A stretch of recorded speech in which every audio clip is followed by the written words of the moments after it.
U.S. Secretary of State Antony Blinken has returned to Israel to consult with officials over the conflict with Hamas. He's arrived in Tel Aviv for his second visit in less than a week. He's scheduled to meet Israel's Prime Minister Benjamin Netanyahu, as well as President Isaac Herzog, along with their war cabinet. Blinken has been visiting leaders in several other countries in the region in recent days as well, including Jordan, Saudi Arabia, and Egypt. I'm very pleased to welcome former U.S. Ambassador Gerald Feierstein. He's focused heavily on counterterrorism in his work in the region, and he's now with the Middle East Institute. Thank you so much for taking the time to speak with us. We now have Blinken back in Israel. In your view, what needs to happen on the diplomatic front to end this war? Well, it's a pleasure to be with you today. And I think that there are a couple of things going on. One, of course, as your reporter mentioned, is concern about the potential expansion of the conflict. And so I think that Secretary Blinken, as well as others in the administration, are working very hard to deter any thought on the part of Hezbollah or Iran that they should jump into this conflict. And then the other thing is, and clearly in his travels throughout the region, Secretary Blinken has heard a great deal of concern about the humanitarian situation inside of Gaza. And I think that the other aspect of the U.S. approach is going to be to ensure that the humanitarian situation is addressed, to try to get relief supplies into Gaza, and also, of course, to pressure the Israelis not to go in a way that inflicts huge numbers of innocent Palestinian casualties.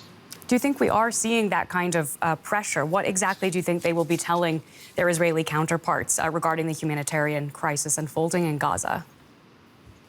Well, we've seen some result of U.S. intervention. The announcement by the Israelis that they were restoring water to the southern Gaza area, and also, of course, the intense diplomatic engagement with both the Israelis and the Egyptians to try to get relief supplies in. So, and the other aspect, of course, is to pressure the Israelis, as we've seen some result that whatever they do in the Gaza Strip must be in accordance with the internationally recognized laws of war. Now, I also want to get your view here. Israel has made very clear that their goal is to eliminate Hamas. What kind of challenges do you think they will be facing in routing a terrorist group from the Gaza Strip? Well, I think that, to be entirely frank about this, one doesn't eliminate terrorist groups. We, of course, in 2001 said that we were going to eliminate Al-Qaeda. Al-Qaeda is still there. We've said that we're going to eliminate ISIS. ISIS is still there. These kinds of organizations don't get eliminated. There is no military solution to this situation. And of course, the more that the Israelis are responsible for indiscriminate military action, the more deeply embedded these organizations become within the population. So it's a situation where the harder you try, often the worse the outcome. But tell us more about that. Israel is saying it is going in to target Hamas's leaders, even with the military might of the IDF. You don't think that it would be possible for them to go in with enough force to stop Hamas from launching attacks from there? Over the long term, no. I don't believe that you can succeed militarily in accomplishing that kind of an objective. They can certainly identify and target Hamas leaders. They've announced that they've killed at least one senior Hamas commander. They can do that. But these organizations reproduce themselves. They fill these positions. Others come along, and really the only solution to this situation is really a political solution. And the Israelis need to be careful that as they go forward and respond to this disaster in Israel, this tragedy, that they leave room within the larger Palestinian community, not Hamas, but with Palestinians, that they leave space to resume diplomatic, political negotiation that will hopefully lead to a permanent, sustainable peace.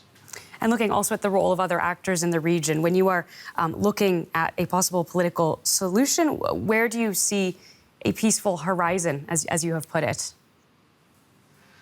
Well, I think, of course, the Abraham Accords countries, UAE, Bahrain, Morocco, have a potential role to play, Egypt and Jordan also.